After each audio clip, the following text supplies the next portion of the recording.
You. Have you, when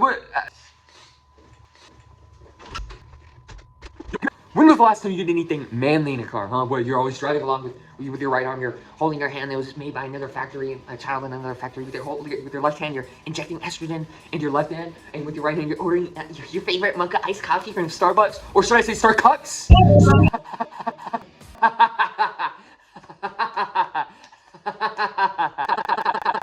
How did it end up this way? And how can we stop it? And how can you truly become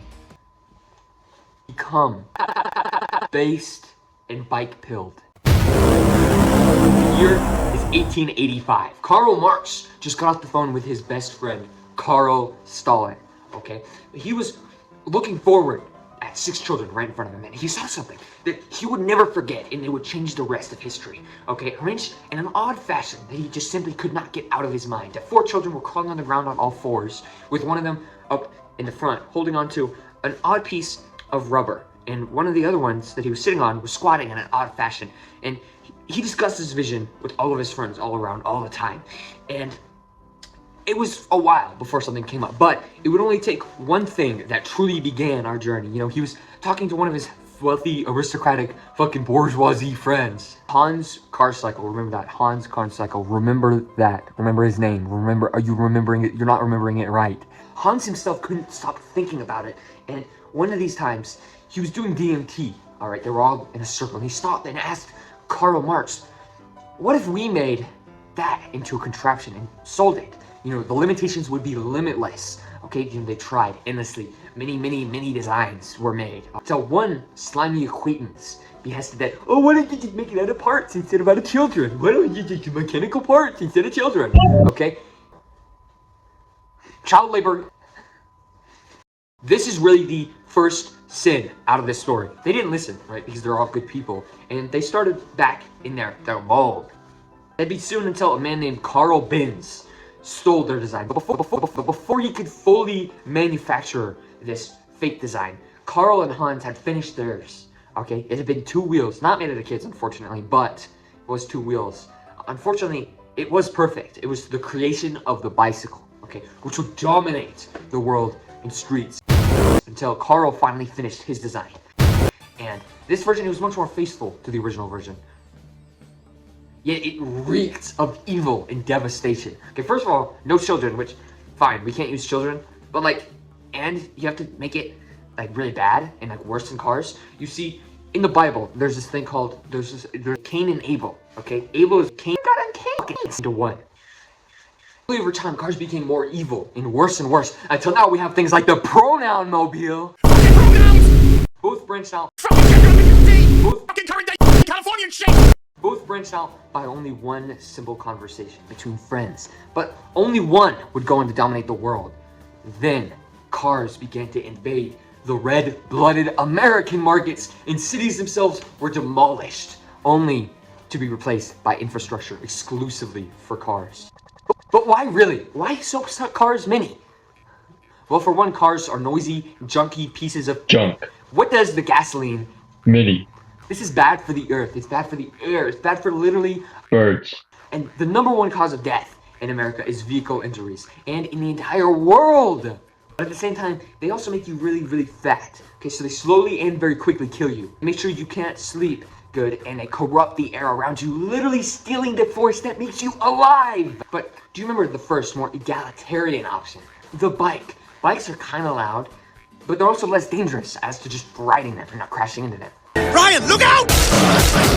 And they're actually the exact opposite. They're great for your health. They're the best for your health. And how much? Well, to ride a bike, you not only need to use your legs, but you also need to breathe more in. Exercise in itself is simply the most healthy thing that you can do ever. Cars contribute to a lot of that exercisation. Most people don't walk places because, oh, it's too slow, you know. But with the efficiency and speed of cars, they're also worse for your wallet. The economy has been getting worse and worse continually, year after year. And I mean, just between, you know, insurance, taxes, repairs, tires, lights, brakes, and everything else, even just the bureaucracy around cars, like I have to get a license? Bro, I thought this was a free country. Like, I can't, why? I don't want a license, okay? I want to fucking veer into children. That's what I want to do. But I can't, because of fucking Joe Biden.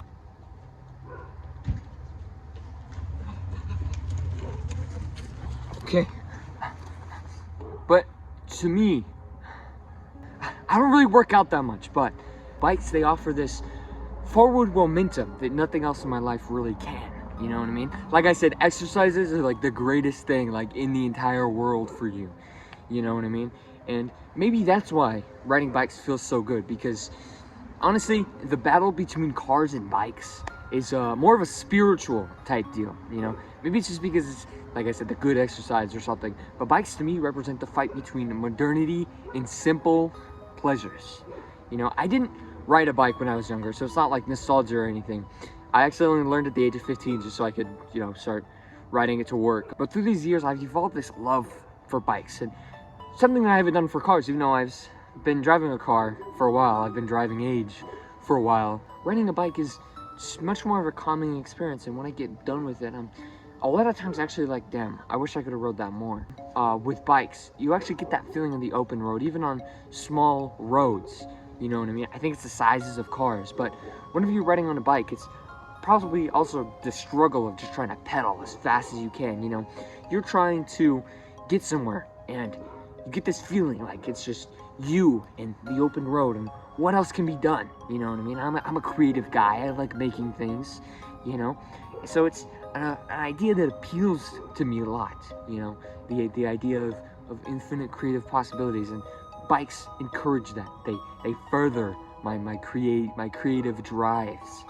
Yeah, they're slower and more painstaking and less practical in a lot of solutions, like if it's raining or snowing or we're just really cold outside, I'm just really not feeling like it.